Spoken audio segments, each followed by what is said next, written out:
Scupper Gaban natalo kay Ganku, Revolutionary Army nag-umpisa ng umatake sa Merijoa. Bali lumabas na nga ang spoilers para sa paparating na chapter 1149.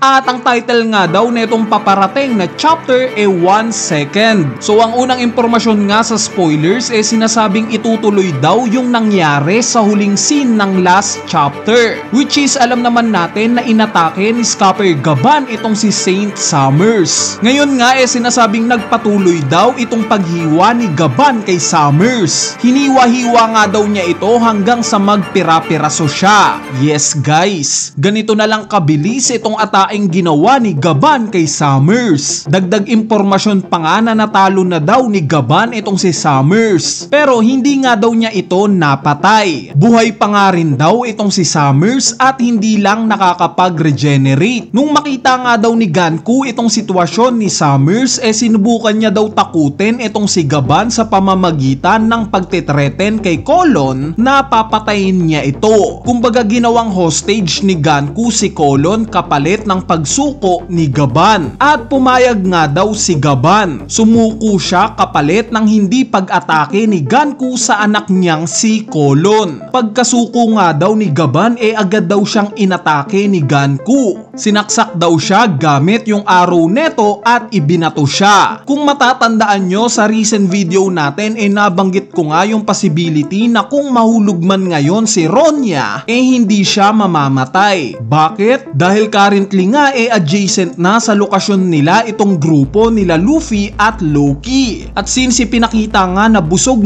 silang dalawa it makes sense lang na kung mahulog man si Ronya tatalbog lang siya sa tiyan netong si Loki. So same as Scupper Gaban. Kung sakali nga at hinulog siya ni Ganku possible nga na hindi rin siya mamamatay at mahuhulog lang siya sa tiyan netong si Loki. Kung sakali lang naman na talagang matutuluyan siyang malaglag papunta sa underworld. Pero I doubt na talagang mahuhulog itong si Gaban dahil nakita naman natin yung sinabi niya kila Luffy bago sila maghiwalay neto. Kitain nga daw siya netong sila Luffy once na matapos na yung gulo na mangyayari sa Elbaf. Kaya naman ay suspect na mawawala na simula ngayon itong si Scupper Gaban. Kumbaga itatago na siya ni Oda since na-serve naman na yung purpose niya na pigilan ang isang Holy Knight. At syempre ito na nga yung indikasyon na pwede nang pumasok sa nangyayaring gulo itong sila Luffy.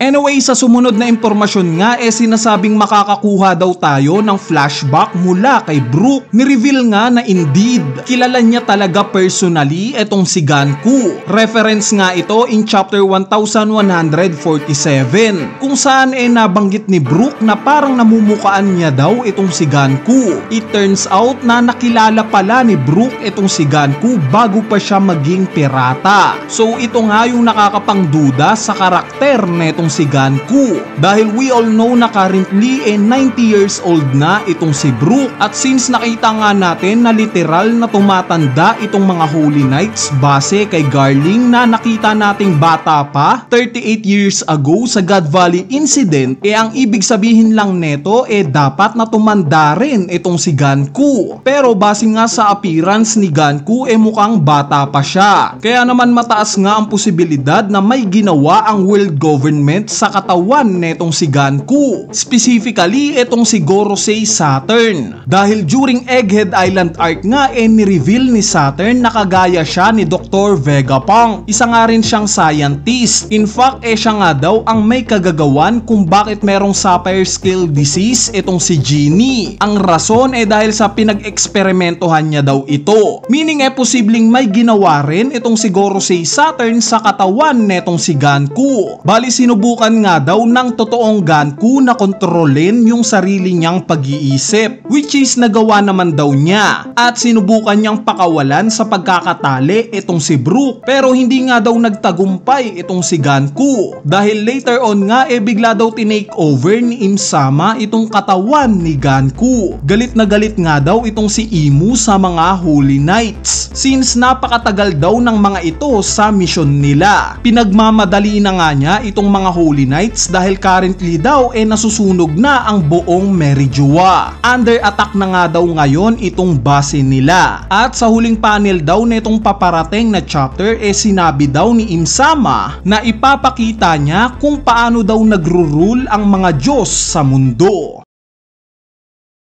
Bali sa part nga ng pagkokontrol ni Imu sa katawan ni Ganku mukhang tama nga ang hinala ng marami. Kinokontrol lang ni Im-sama itong katawan ni Ganku. At dahil nga sa impormasyon na to nagme-make sense na ngayon itong statement niya sa pagtatanong ni Summers kung ano daw ba yung kinakatakutan niya. Si Nika. Kung si Imu nga itong tinanong ni Summers sa oras na to it makes sense lang nakatakutan ni Imu itong Sun God Nika. Since ito nga yung mortal niyang kaaway. Sa part naman ng sinasabing under attack na daw ngayon itong Merijoa alam ko na ang unang papasok sa isip nyo na may kagagawan neto obviously yung Revolutionary Army. Since sila nga yung may pinakamataas na intensyon na sugurin itong Merijoa. Pero kung matatandaan nyo guys patience nga yung ginagamit ni Dragon sa pag-atake sa world government. Hindi nga siya basta-basta lang gumagalaw ng walang malinaw na plano. In short mas trip ni Dragon yung slow pace na pag-atake. Nakita naman natin yan sa una niyang naging hakbang para patumbahin ang mga Celestial Dragons. Pinaputol niya yung supply ng pagkain sa Merijoa para mawalan ng resources itong mga Celestial Dragons. At ang naging resulta nga nito chaos sa loob ng Merijoa. Kaya naman medyo nakakapagtaka nga na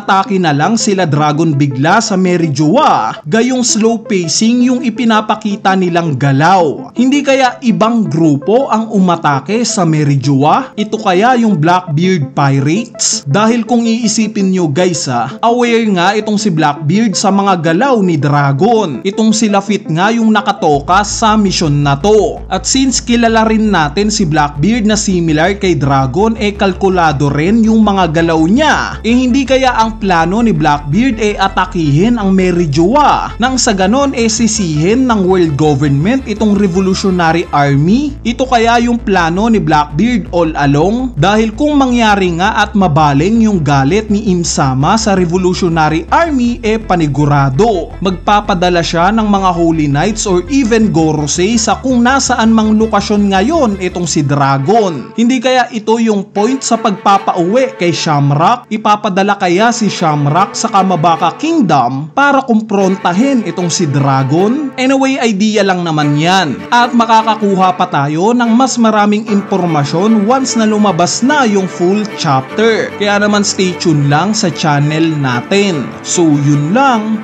Peace!